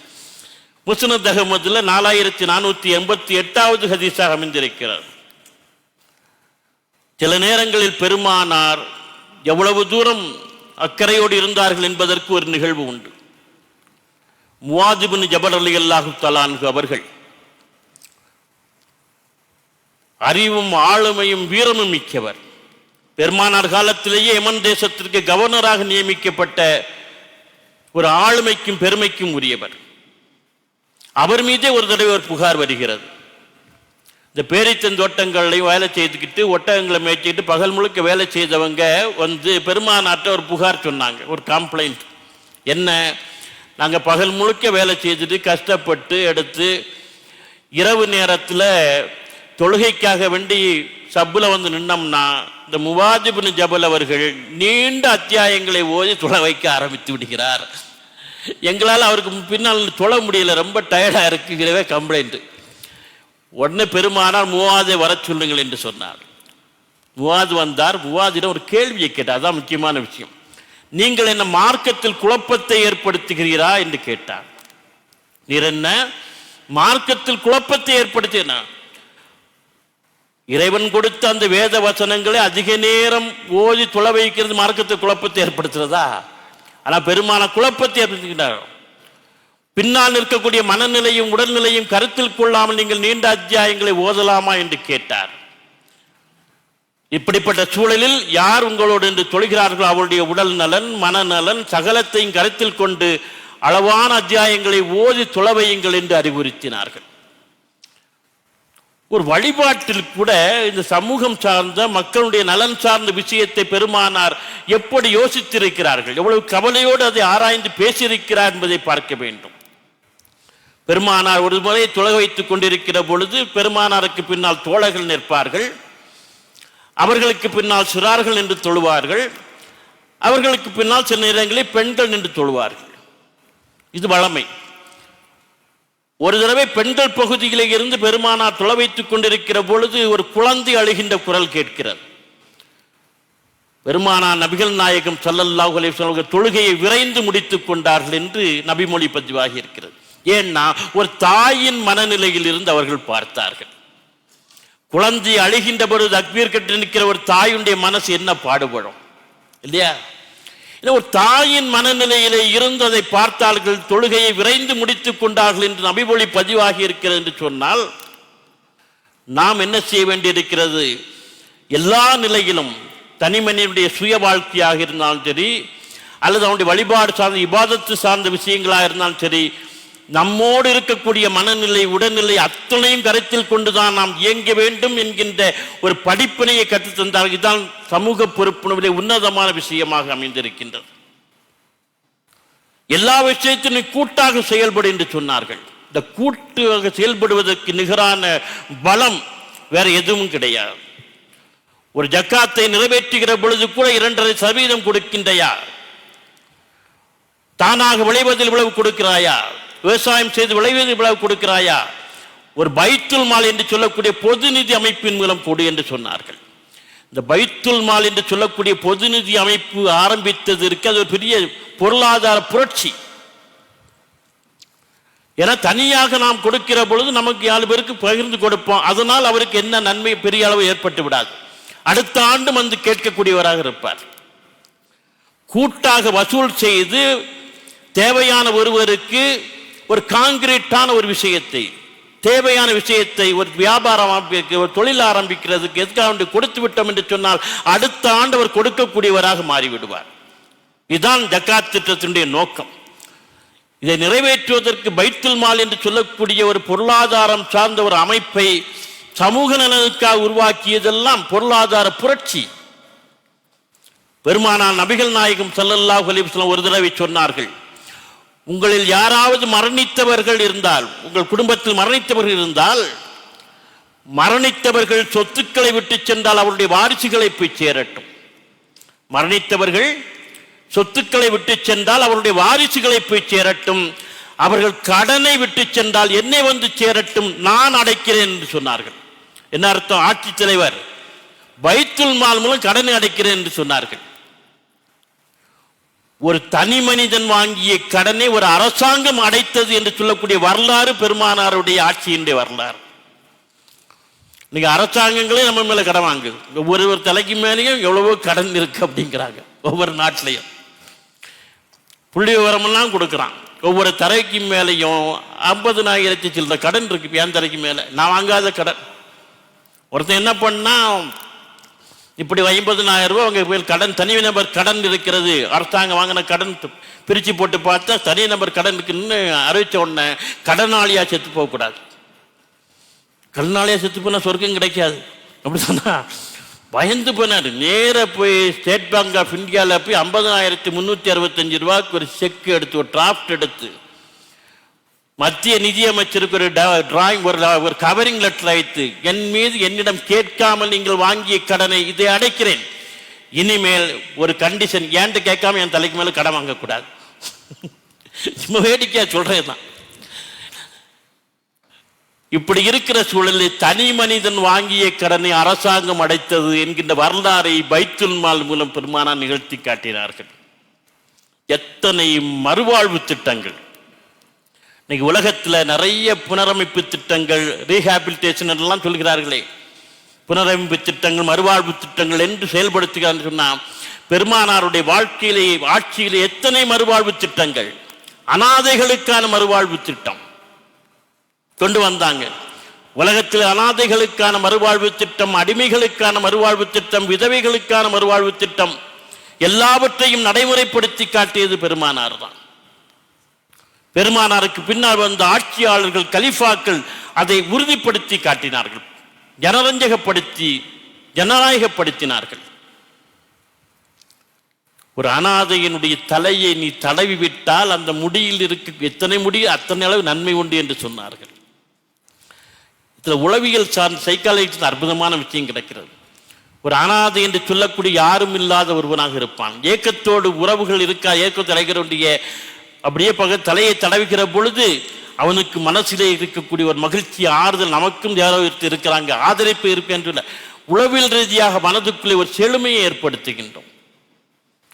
குர்ஆன் எச்சரிக்கிறது, அனாதை என்ற சொத்துக்களை புசிக்காதீர்கள், அபகரிக்காதீர்கள், நரகத்தின் நெருப்பை புசிப்பதற்கு சமம் என்று குர்ஆன் எச்சரிக்கின்றது. தன் வீட்டிலேயே ஒரு எத்தனை பெருமானாரே அனாதையாக வளர்ந்தவர்கள் தானே. எத்தனை அனாதைகளை ஆதரிக்கக்கூடிய இல்லங்கள் இன்றைக்கு எத்தீம்கானாக்கள் இன்றைக்கு முஸ்லிம் சமூகத்தில் இருக்கின்றன. முஸ்லிம் சமூகத்தில் மட்டும்தான் முதியோர் இல்லங்கள் இல்லை, 1-2 அங்கங்க வைத்திருக்கிறாங்க. ஆனால் அனாதை இல்லங்கள் நிறைய இருக்கின்றன. அதை விட என்ன செய்ய வேண்டும் என்று சொன்னால் ஒரு அனாதை வீட்டிலே வளர்க்க வேண்டும். அதுதான் முறையான ஒரு விஷயம். பெரும்பாலும் அதை தான் கற்றுத்தந்தார்கள். அவர்களை ஆதரிக்கக்கூடிய அனாதை இல்லங்கள் இன்றைக்கு நிறைய இருக்கின்றன என்று சொன்னால் அனாதைகளுடைய மறுவாழ்வை அவர்கள் சொன்னார்கள். 2 விரல்களை ஒன்று சேர்த்து காட்டி அனாதைகளை ஆதரிக்கக்கூடியவன் நானும் நாளை சொர்க்கத்திலே இவ்வளவு நெருக்கமாக இருப்போம் என்று உன்னுடைய மறுமை பெற்றிற்கான உறுதியை அனாதைகளை ஆதரிப்பதன் மூலம் உனக்கு உறுதி செய்ய தந்தார்கள். அகதிகள் மறுவாழ்வு திட்டம் உலகத்தில் அது ஒரு பெரிய புரட்சி. சமூக நீதி, சோசியல் ஜஸ்டிஸ் என்று இன்றைக்கு பேசுகிறார்களே, பெருமானார் நிகழ்த்தியது போன்று சமூக நீதியை யாரும் இந்த உலகத்தில் நிகழ்த்தவில்லை. அந்த அளவுக்கு அடிமைகள் மறுவாழ்வு திட்டத்தை அவர்கள் செயல்படுத்தி காட்டினார்கள். தன்னுடைய இல்லத்திலே என்ன செய்தார்கள்? ஜெயத் என்கின்ற ஒரு அடிமையை மனைவியார் கதீஜா ரலியல்லாஹு தஆலா அன்ஹா அவர்கள் பணிவிடைக்கு கொடுத்த அடிமையை விடுதலை செய்து மகனைப் போல வளர்த்தார்களே. அவருடைய மகன் உசாமாவை பேர குழந்தைகளைப் போல வளர்த்து மிகப்பெரிய ஆளுமை உடையவராக உருவாக்கினார். மரண நேரத்தில் கூட அவரை ஒரு படைத்தளபதியாக்கி அந்த தலைமையை ஏற்க வைப்பதற்கு வந்து சொன்னார்கள். இதெல்லாம் பெரிய புரட்சி. எத்தனை அடிமைகள் விடுதலை! பிலால் ரலியல்லாஹு தஆலா அன்ஹு அவருடைய விடுதலை அபூபக்கர் அவங்க தான் விடுதலை செய்தார்கள். சல்மான் அல் ஃபார்சி என்று சொல்லக்கூடிய மகத்தான் ஒரு அறிவாளியினுடைய விடுதலை, அடிமையாக இருந்து விடுதலை. மௌலானா மஹதூதி அவர்கள், மௌலானா சையத் அபுல் அஹ்லா மௌதூதி அவர்கள் இஸ்லாத்தில் மனித உரிமைகள் என்று அவருடைய நூல் ஒன்று தமிழிலே இருக்கிறது, மொழிபெயர்த்து. அந்த நூலிலே ஒரு பட்டியல் போட்டு காட்டுகிறார் மஹதூதி அவர்கள். பெருமானார் நபிகள் நாயகம் ஸல்லல்லாஹு அலைஹி வஸல்லம் தன்னுடைய வாழ்நாளில் 63 அடிமைகளை விடுதலை செய்தார். அன்னை ஆயிஷா ரலியல்லாஹு தஆலா அன்ஹா அவர்கள் 67 அடிமைகளை விடுதலை செய்தார். அப்பாஸ் ரலியல்லாஹு தஆலா அன்ஹு அவர்கள் 70 அடிமைகளை விடுதலை செய்தார். உமர் ரலியல்லாஹு தஆலா அன்ஹு அவர்கள் 1000 அடிமைகளை விடுதலை செய்தார். அப்துல் ரஹ்மான் இப்னு அவுஃப் ரலியல்லாஹு தஆலா அன்ஹு அவர்கள், அவர்தான் பெரிய செல்வந்தர், அவர் 30,000 அடிமைகளை விடுதலை செய்தார் என்று ஒரு பட்டியலை மஹதூதி அவர்கள் தருகிறார் என்று சொன்னால், ஒரு சமூக நீதியை நிலைநிறுத்திய மார்க்கம் இந்த மார்க்கம். அடிமை சந்தையை ஒழித்த மார்க்கம், அடிமை சமூகத்தை ஒழித்த மார்க்கம், அடிமைக்கான மறுவாழ்வை ஒழித்த மார்க்கம், மனித சமூகத்தை நிலைநிறுத்திய மார்க்கம் இது. இன்னும் சொல்லப்போனால் இறைவனை அதற்கு வழிகாட்டினான். ஒரு மனிதன் செய்யக்கூடிய வழிபாட்டு கடமைகளில் அவனுக்கு கடமையாக்கப்பட்ட விஷயங்களில் அவன் தவறு இழைத்து விட்டால் அதற்கு பரிகாரமாக அடிமை விடுதலை இறைவன் வலியுறுத்தினான். ஒருவன் நோன்பை வேண்டுமென்றே முறித்துக் கொண்டான் என்று சொன்னால் என்ன பரிகாரம்? குர்ஆன் சொல்லக்கூடிய பரிகாரம், அவன் 60 நாட்கள் நோன்பு வைக்க வேண்டும், இல்லை என்றால் 60 ஏழைகளுக்கு உணவு வழங்க வேண்டும், இல்லை என்றால் ஒரு அடிமையை விலை கொடுத்து வாங்கி விடுதலை செய்ய வேண்டும் என்பது. ஒரு தனி மனிதன் செய்த குற்றத்திற்கு பரிகாரம் என்னது? சமூகத்துக்கு நன்மை செய்தல். இதுதான் இஸ்லாம். என்ன அற்புதமான விஷயம்! அதுபோல் அந்த காலத்தில் லிகார் என்று சொல்லக்கூடிய ஒரு வழக்கம் இருந்தது, ஒரு விவாகரத்து வழக்கம். ஒரு கணவன் தன் மனைவியை பார்த்து, உன்னுடைய முதுகு என் தாயின் முதுகு போல் இருக்கிறது என்று சொன்னால் டைவர்ஸ் ஆயிரும், விவாகரத்து ஆயிரும், தலாக் ஆயிரும். இதையெல்லாம் குர்ஆன் தான் தடுத்து நிறுத்தியது. ஒரு பிரச்சனை வந்த பொழுது குர்ஆன் வசனம் இறங்கியது, இது தடை செய்யப்பட்டது. அப்படி லிகார் சொல்வது இனிமேல் கூடாது. அப்படி யாராவது உணர்ச்சி வசப்பட்டு சொல்லிவிட்டு அதற்கு பரிகாரம் இதுதான். 60 நாட்கள் நோன்பு வைக்க வேண்டும், 60 ஏழைகளுக்கு உணவு வழங்க வேண்டும், இல்லை என்றால் ஒரு அடிமையை விடுதலை செய்ய வேண்டும் என்பது. எனவே ஒரு மனிதன் செய்த தவறுக்கு, குற்றத்திற்கு பரிகாரமாக சமூக நன்மையை, சமூகத்துக்கான நன்மையை உறுதிப்படுத்துகிறது என்று சொன்னால் என்ன ஆரோக்கியமான ஒரு மார்க்கத்துக்கு சொந்தக்காரர்களாக நாம் இருக்கிறோம் என்பதை பார்க்க வேண்டும். அதுபோல் அகதிகள் மறுவாழ்வு இஸ்லாம் தான் முதலாக நடைமுறைப்படுத்தி காட்டியது.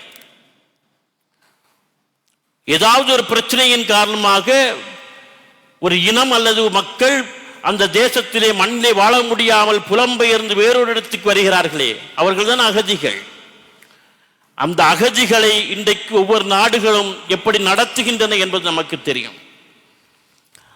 ஆனால் இந்த அகதிகளுக்கான மறுவாழ்வை நடைமுறைப்படுத்தி காட்டியவர் பெருமானார்.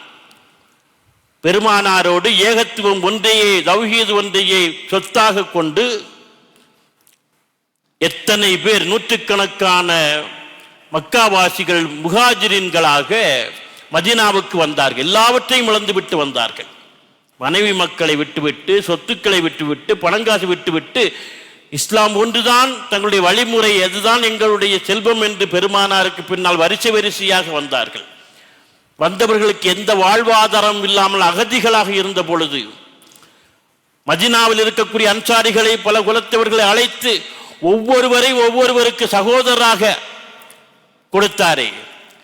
அவர்கள் அந்த மக்களைப் போல மக்களை பார்க்க முடியுமா? ஆனால் அன்சாரிகளோடு தான் கடைசி வரை இருப்பதற்கு நான் ஆசைப்படுகிறேன் என்று பெருமானார் சொன்னதற்கு தான் காரணம்.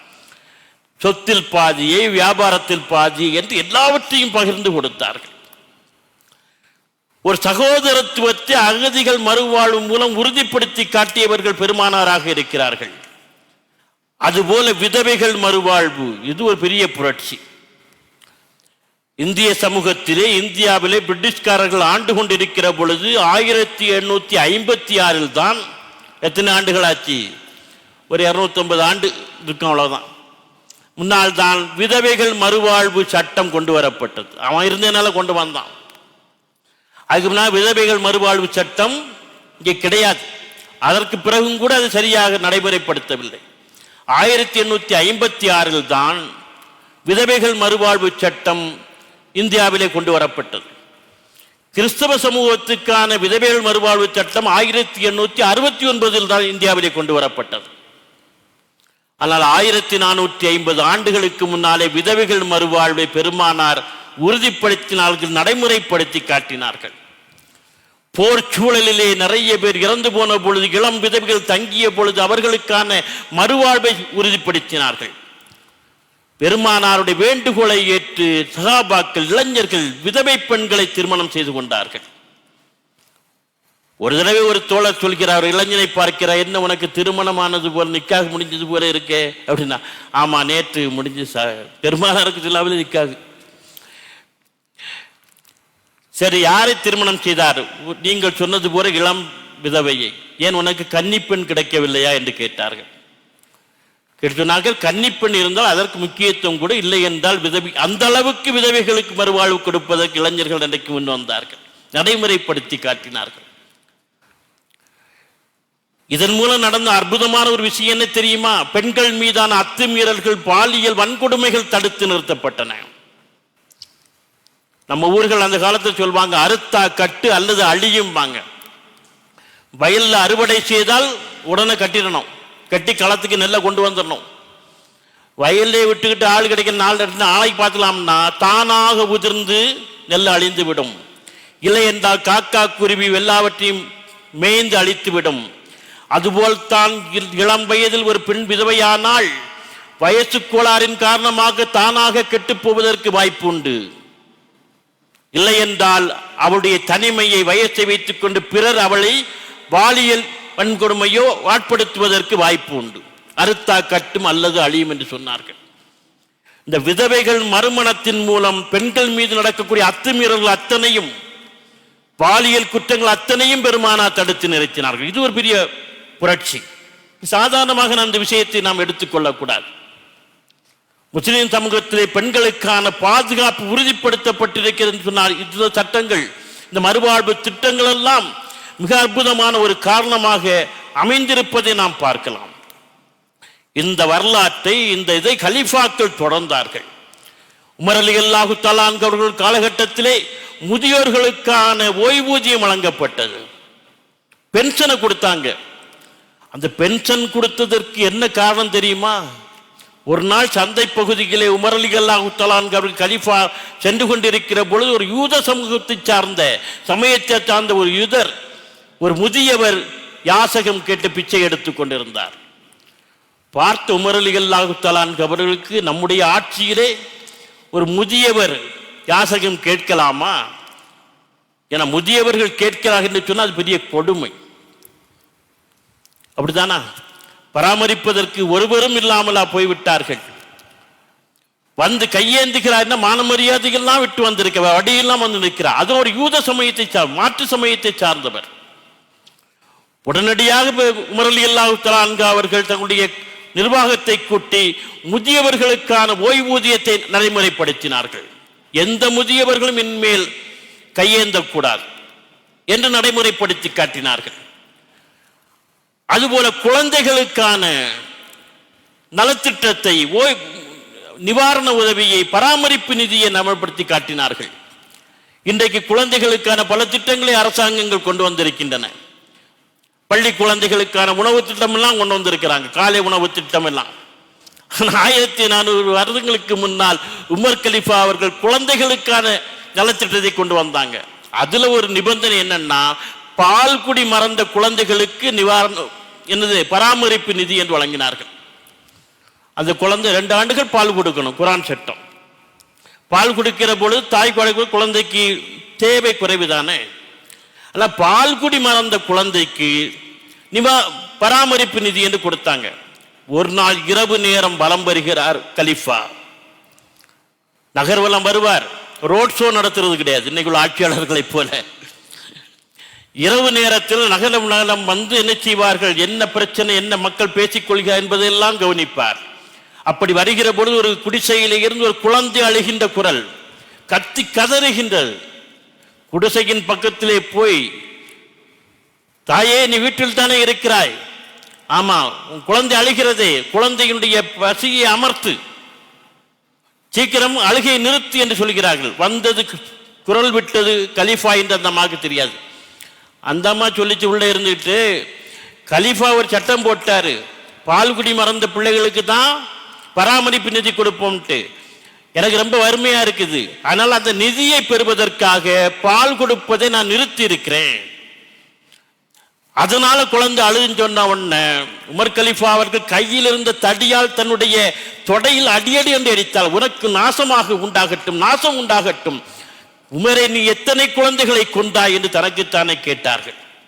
இப்படி ஒரு சட்டத்தை போட்டு பால் குடி மறந்த குழந்தைகளுக்கு தான் நிதி என்று சொன்னால், பால் கொடுத்து கொண்டிருக்கக்கூடியவர்களும் பிரச்சனை இருக்குமே, போதிய பால் கொடுக்க முடியாத ஒரு சூழல், தாயினுடைய உடல்நலன் பாதிப்பு இருக்குமே.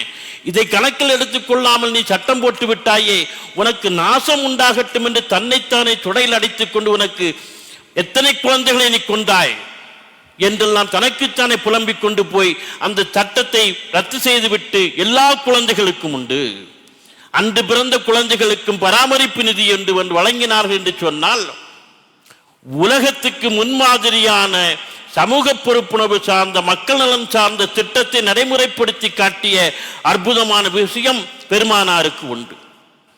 இன்றைக்கு அந்த சமூகத்திலே வந்த நாம் நம்முடைய செல்வங்களை எவ்வளவு வீண் விரயம் செய்கின்றோம், யோசித்து பார்க்கிறோமா?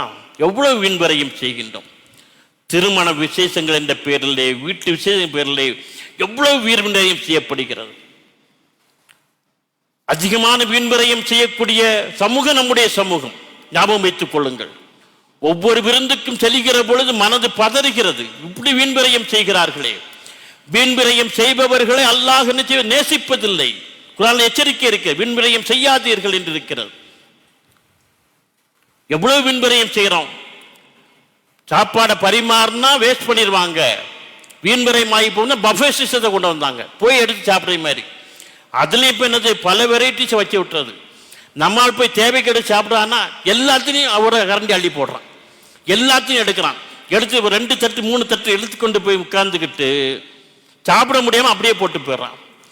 இப்போ பரிமாறதை விட பஃபே சிஸ்டத்தில் அதிகமாக வீண்வரைமாகும். எதை பற்றியும் கவலைப்படாத சமூகம். கல்யாணத்துக்கு ஆடம்பரம், அனாச்சாரங்கள். சினிமா நடிகனையும் பாடகனையும் கூட்டு கொண்டு வந்து மாப்பிள்ளை அழைப்பிலே தெருவிலே பாடவிட்டு, அப்போ சமீபத்தில் இங்கே நடந்த ஒரு வீடியோவை பார்த்தேன். வாழை மீனுக்கு விலங்கு மீனுக்கும் கல்யாணம் ஒருத்தன் பாட்டு பாடினான்னா அவனை கொண்டு வந்து வீதியில் மாப்பிள்ளை அவனுக்கு எத்தனை லட்சம் கொடுத்திருப்பார்கள். அந்த லட்சங்களில் எத்தனை குமர் கரையேறி இருக்கும். உங்கள் கண்களுக்கு இந்த குமர்களுடைய கண்ணீரெல்லாம் தென்படவில்லையா? இது எல்லாவற்றுக்கும் நாம் பதில் சொல்லி ஆக வேண்டும். மார்க்க அறிஞர்கள் எதுவும் பேச முடியாமல் தவித்துக் கொண்டிருக்கிறார்கள். அவருடைய வாயும் கட்டிப்படப்பட்டிருக்கிறது. அன்றைக்கு சுதந்திர போராட்ட காலகட்டத்திலே சுதேசி இயக்கத்தை மகாத்மா காந்தி முன்னெடுத்த பொழுது, கதர் இயக்கம் முன்னெடுக்கப்பட்ட பொழுது, மௌலானா அப்துல் ஹமீது பாக்கவி அவர்கள், சாஜில் மில்லத் அப்துல் சமூத் சாஹிபுடைய தகப்பனார், தமிழே முதலாக குர்ஆனுக்கு தர்ஜுமா தந்த அந்த மகத்தான பெருந்தகை, திண்டுக்கல்லில் நடைபெற்ற கிலாஃபத் இயக்க கூட்டத்திற்கு தலைமை தாங்கி பேசினார். பேசுகிறப்ப சொன்னார், உலமாக்கள் களத்தில் மாநாடு, நிறைய உலமாக்கு கூடியிருக்கார், கதராடை அணியாத மணமகனுடைய வீட்டு திருமணத்தில் நீங்கள் பங்கேற்க கூடாதுன்னு சொன்னார். தேசாபிமானம் பற்று. மணமகன்னா கதராடை அணிஞ்சு உட்காரணும். அப்படி இருந்தா நீ திருமணத்தில் போய் நிக்காஹ் ஓதப்போ, இல்லைன்னா போகாது என்று அத்தனை உலமாக்களும் அன்றைக்கு பின்னால் இருந்தார்கள். இன்றைக்கு சொல்வதற்கு யார் இருக்கிறார்? செய்வதற்கு தயாராக இருந்தால் நாம் எங்கே விடுகின்றோம்? சமூகம் என்ன ஒரு நெருக்கடியை ஏற்படுத்தியிருக்கின்றது.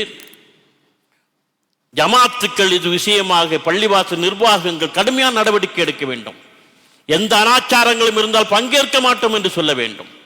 நிக்காஹ் புத்தகம் வராது என்று சொல்ல பல ஜமாத்துக்கள் இருக்கிறது. உத்தமபாளையம் நான் இருந்த ராஜ்ய கருத்தராவத்தர் கல்லூரியில் 32 ஆண்டுகள் பணியாற்றினேன். அந்த ஜமாத்து 7-8 ஜமாத்துக்கள் சேர்ந்து பெரிய பள்ளிவாசல், 7ஆம் பள்ளிவாசல் ஜமாத்து கட்டுப்பட்டது. வீடியோ எடுக்கக்கூடாது, தடை, எடுக்க முடியாது. அவங்க சில கண்டிஷன்ஸ் போட்டு வச்சிருக்காங்க. அதெல்லாம் ஒத்துக்கிட்டாதான் நிக்காஹ் புத்தகம் போகும். ஏன்னா அந்த வீடியோவை எடுத்து அந்த மாற்று சமயத்தை சார்ந்த பசங்க அங்கங்கே, ஏன்னா எப்படி எடுக்கலாம்னு தெரியாதுல்ல, கேமரா பெண்கள் பக்கம் காட்டுமா, க்ளோஸ்அப்பில் எடுத்து அழகான பெண்களை எடுத்து அவர்கள் போட்டு ரசிக்கக்கூடிய ஒரு பிரச்சனை கவனத்துக்கு வந்த பிறகு ஒரு 15 ஆண்டுகளுக்கு முன்னால் தடை செய்து விட்டார்கள். ஜமாத் நினைத்தால் முடியும், நிர்வாகங்கள் நினைத்தால் முடியும், கட்டுப்படுத்த முடியும். ரொம்ப கவலையோடு இந்த விஷயத்தை அணுக வேண்டிய அவசியம் இன்றைக்கு ஏற்பட்டிருக்கிறது என்பதை நான் கவனத்திலே கொண்டு வருகிறேன். இந்த வீண் விரயம் செய்யக்கூடிய பணம் காசு எல்லாம் எத்தனை பேருக்கு வாழ்வாதாரமாக இருக்கும், எத்தனுடைய வாழ்க்கையிலே வெளிச்சத்தை வரவு வைக்கும். இது குறித்தெல்லாம் பெரியவர்கள் சிந்திக்க வேண்டும். இது குறித்த உரையாடல்கள், உட்கார்ந்து பேசக்கூடிய சூழல் ஏற்பட வேண்டும். எல்லாவற்றுக்கும் மேலாக நிறைவாக ஒன்றை சொல்கிறேன், நல்ல அற்புதமான சமூக உணர்வுள்ள தலைமுறை நாம் உருவாக்க வேண்டும். முகம் காட்டாமலே கொடுத்து சென்ற எத்தனை பேர் உண்டு. யார் கொடுத்தார் என்று தெரியாமல் இன்றைக்கும் கொடுக்கக்கூடியவர்கள் எனக்கு தெரியும். உத்தமபாளையம் அல்ஹிக்மா மெட்ரிக் மேல்நிலைப் பள்ளியிலே இப்பொழுது 22 மாணவர்களை நாம் தன்னுடைய ஆதரவோடு படிக்க வைத்துக் கொண்டிருக்கிறோம். யாருன்னா தாழ்த்தப்பட்ட சமூகங்களில் இருந்து இஸ்லாத்துக்கு வந்த குடும்பங்களை சார்ந்தவர்கள். அதிலே 4 பேர் தான் ஒவ்வொரு மாணவரையும் ஒவ்வொருத்தர் எடுத்திருக்கிறார். ரியாத்திலிருந்து பெரும்பாலும் அந்த தஃப்ரஜ் அமைப்பில் சார்ந்த இம்தியாஸ் என்று சொல்லக்கூடிய சகோதரர் 19 ஆண்டுகளாக அங்குள்ள சகோதரர் ஒருங்கிணைத்து பணம் அனுப்பி கொண்டிருக்கிறார். இந்திய ரூபாய்க்கு 7-8 லட்சம் ரூபாய் வந்துகிட்டு இருக்கு வருஷந்தோறும். அங்கே ஒரு கன்செஷனும் 25% கன்செஷன் மொத்தத்தில் வாங்கி தொடர்ந்து இந்த வேலையை செய்து கொண்டே இருக்கிறோம். அது 4 சகோதரர்கள் தான் பிள்ளைகளுக்கு யாருக்கு கொடுக்குறேன்னு பேரை சொல்லியிருக்காங்க. 22 பேர்ல மிச்சம் 12 பேர் பேர் சொல்ல விருப்பம் இல்லை. யார் கொடுக்கன்னு தெரியாது. நான் சொல்லுவேன், யார் கொடுக்கலான்னு சொல்லுங்க, அவங்களுக்கு துவா செய்யலாம் இல்லை சொல்லுங்க போதும் அப்படிங்கிறாங்க. கொடுக்கதை சொல்லக்கூடாத அளவுக்கு தயங்கக்கூடிய அளவுக்கு இன்றைக்கு கொடுக்கக்கூடிய நல்ல மனசுகள் நம் சமுதாயத்திலே நிறைய உண்டு. இமாம் ஹசன் ரலியல்லாஹு தஆலா அன்ஹு அவருடைய பேரர் ஜெயினுல் ஆப்தீன் அவர்கள் பெரிய கொடையாளியாக இருந்தாராம். அவர் வரலாறு ஒரு செய்தியை படித்தேன். அவர் என்ன செய்வாராம், விடுவதற்கு முன்னாலேயே உணவை சமைத்து பொட்டலங்களாக ஆக்கி பசியால் வாடுகின்ற வீடுகளை அடையாளப்படுத்தி வீட்டின் முன்னால் வைத்து விட்டு வந்து விடுவாராம். யார் உணவு பொட்டலத்தை வைத்தாலும் தெரியாத யாருக்கும். பல மாதங்கள் இப்படி ஆண்டுகள் போயிட்டே இருந்திருக்கு. ஒரு நாள் உணவு பட்டலம் வைக்கப்படவில்லை. தகவல் வருகிறது, ஜெயினுல் ஆப்தீன் அவர்கள் இன்றைக்கு வபாத் ஆகிவிட்டார்கள் என்று.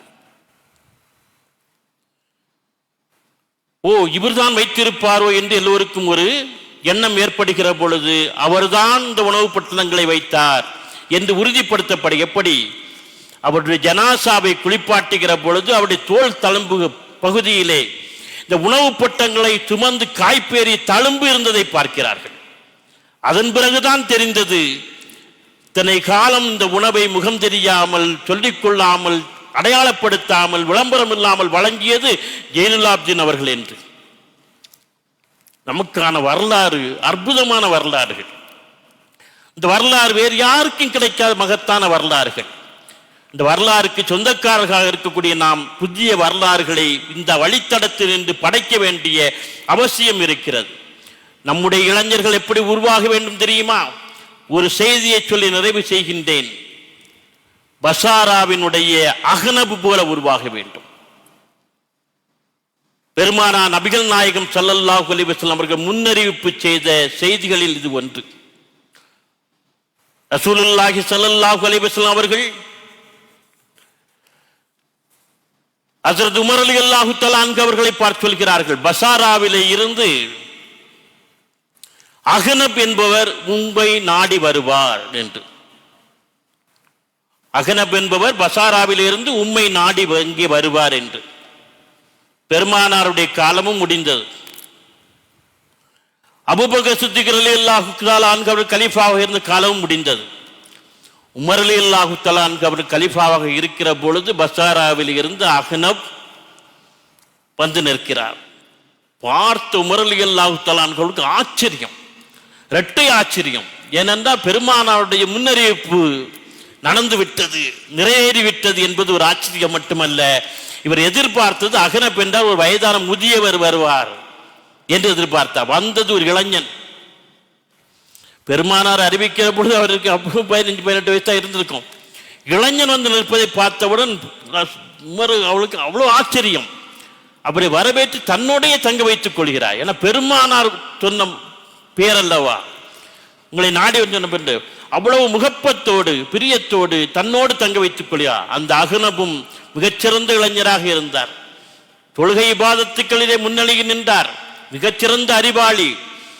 ஓராண்டு உமர் கலீஃபாவோடு இருந்த அலுவல்கள், அரசாங்க வேலைகள் அத்தனையும் கவனித்துக் கொண்டார். ஓராண்டுக்கு பின்னால் நான் என் சொந்த ஊருக்கு புறப்படுகிறேன் என்று சொன்னார். பசாராவுக்கு உமர் ரலியல்லாஹு தஆலா அன்ஹு அவர்கள் சொன்னார்கள், அகனப் உங்களுக்கு என்ன வேண்டும் கேளுங்கள், என்ன கேட்டாலும் தர்றேன். பெருமானார் வாயால் மொழிந்த பெயர் உங்க பெயர், உங்களுக்கு என்ன கேட்டாலும் அரசாங்கத்திலும் தர்றேன், கேளுங்கள் என்று சொன்ன அகனப் சொன்னார், கலீஃபா அவர்கள் எனக்கு எதுவும் வேண்டாம். எங்கள் பசாராவை பற்றி உங்களுக்கு தெரியும், வறண்ட பாலைவன பூமி, விவசாயம் கிடையாது, விவசாயம் செய்வதற்கு தண்ணீர் கிடையாது, ஏன் குடிப்பதற்கு கூட மக்கள் தண்ணீர் இல்லாமல் அன்றாடம் அலைபாய்ந்து கொண்டிருக்கிறார்கள். ஆனால் சற்று தொலைவிலே ஒரு ஆறு போய்கொண்டிருக்கிறது. அந்த ஆற்றிலே இருந்து ஒரு வாய்க்கால் வெட்டி எங்கள் ஊருக்கு தண்ணீரை நீங்கள் கொண்டு வந்து கொடுத்தால் மக்கள் விவசாயம் செய்வார்கள், குடிதண்ணீர் பிரச்சனை தீரும், அதை செய்வீர்களா என்று கேட்டவுடன் உமர் ரலியல்லாஹு தஆலா அன்ஹு அவர்கள் கரத்தை பற்றி விட்டு சொன்னார்கள், அகனப் இந்த கலீஃபாவுடைய ஆட்சியில் செய்யக்கூடிய மிக உயர்ந்த பணியாக அது அமையும் என்று சொன்னார்கள். வாக்குறுதி கொடுத்து விட்டு சொன்னார்கள், அகனப் உன்னை போன்று 100 இளைஞர்கள் எனக்கு கிடைத்தால் போதும், உன்னை போன்று 100 இளைஞர்கள் எனக்கு கிடைத்தால் போதும், நான் இந்த முழு உலகம் முழுக்க தௌஹீதினுடைய ஒளியை ஏற்றி காட்டுவேன் என்று சொன்னார்கள். இப்படிப்பட்ட இளைஞர்கள் உருவாக வேண்டும். அற்புதமான சமூகம் சார்ந்த உணர்வுள்ள உன்னதமான வாழ்க்கை என்பது நமக்கான வாழ்க்கை. அந்த வாழ்க்கையை பெருமானார் வழி நின்று இன்ஷா அல்லாஹ் நாம் நம்முடைய சமூகத்துக்கு கொண்டு செல்வோம் என்று சொல்லி நிறைவு செய்கின்றேன். இன்ஷா அல்லாஹ் நாளைய தினம் அண்ணல் நபி ஸல்லல்லாஹு அலைஹி வஸல்லம் வகுத்த நெறியில் வளர் இளம் தலைமுறை என்ற ஒரு அருமையான தலைப்பிலே நம்முடைய அடுத்த தலைமுறையை பற்றிய சிந்தனைகளை பரிமாறுகின்ற ஒரு தலைப்பிலே உரை நிகழ்த்த இருக்கின்றேன். நண்பர்கள், தெரிந்தவர்கள், பெரியோர் எல்லோரையும் வரச் சொல்லுங்கள் என்று கேட்டு விடைபெறுகின்றேன். வாஹிர் தவானா அனில் ஹம்துலில்லாஹி ரப்பில் ஆலமீன். அஸ்ஸலாமு அலைக்கும் வரஹ்மத்துல்லாஹி தஆலா வபரகாத்துஹு.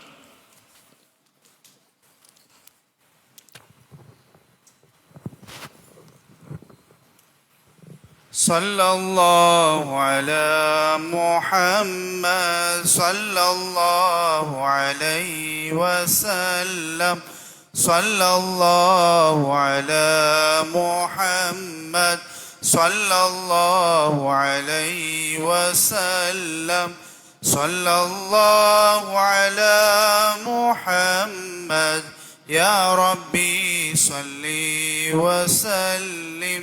السلام عليكم ورحمة الله وبركاته.